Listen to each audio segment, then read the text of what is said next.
Panibagong araw na naman mga kaibigan. Halina't samahan niyo ako puntahan ang napakagandang lake na matatagpuan dito sa bansang Lithuania.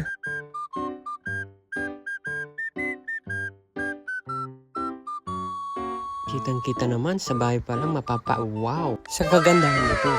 Solid na kahoy yan, idol. Tara't pasukin natin ang loob hanggang sa likod. Kitang-kita naman sa pagpasok pa lang, di mo masabi kung anong kagandahan ang meron nito. Ang linis, di ba? Wala kang man lang makita ang alat at ang ganda ng disenyo. Tara, silipin natin ang likod. Kung makikita mo tong likod nito, hayop sa ganda.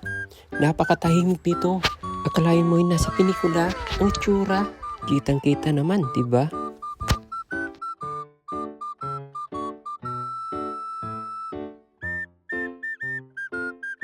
Tara, samahan niyo ako. Libutin natin at tignan natin kung ano ang meron dito. Kita mo, parang antik na antik ang dating, di ba?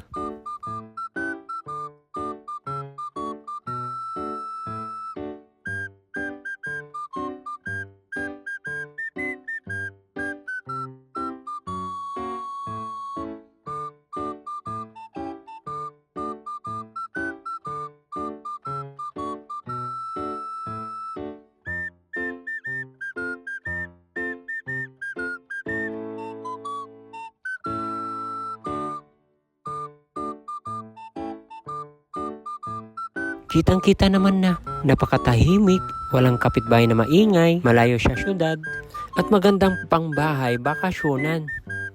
Sa puno pa lang may makikita kang spiderweb, di ba?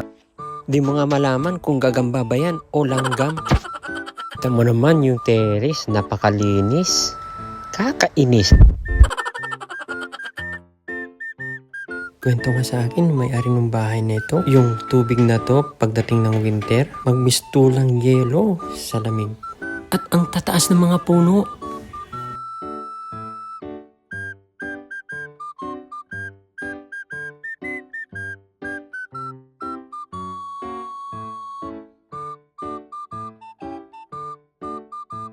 May napansin pala ako dito mga kaibigan, yung traktor nila. Almost bakal lahat. Bukod sa maliit, di ko nga alam kung gagana ba ito o display lang.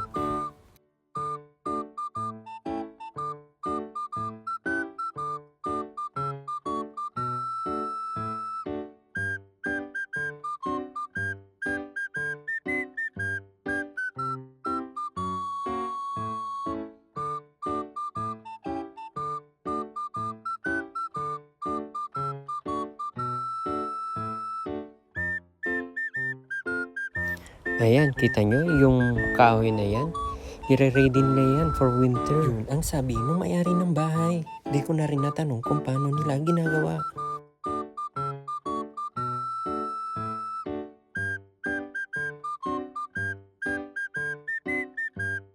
Kaluwang, di ba? Ito, may napansin pa ako. Itong mixer nila, halos napakaliit. Tamang-tama lang kay Foreman. Ayan, hayop sa liit, di ba? Bagay ito sa paggawa ng flood control. Tiyak kong malaki ang makukupit pag ito ang ginamit.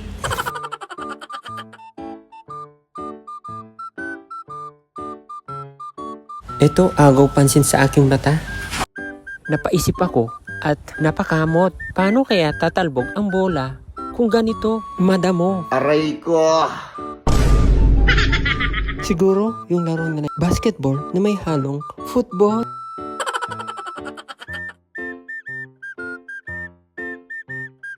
Ayan, lapitan natin yung treehouse. Mukhang napakaganda. Ang cute, di ba? Kaso mukhang sira ata yung hagdanan kaya di tayo makapunta sa taas. Sayang, di tayo makaakyat. Tara kaibigan, medyo bilisan natin ang paglakad.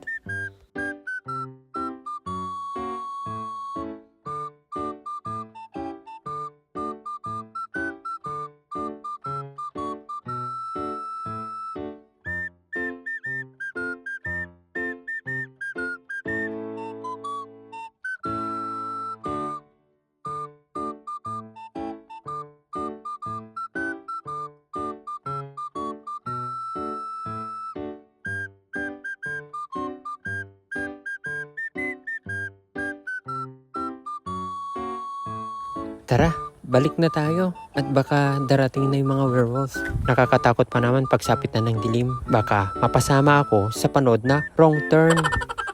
Hanggang dito na lang mga kaibigan.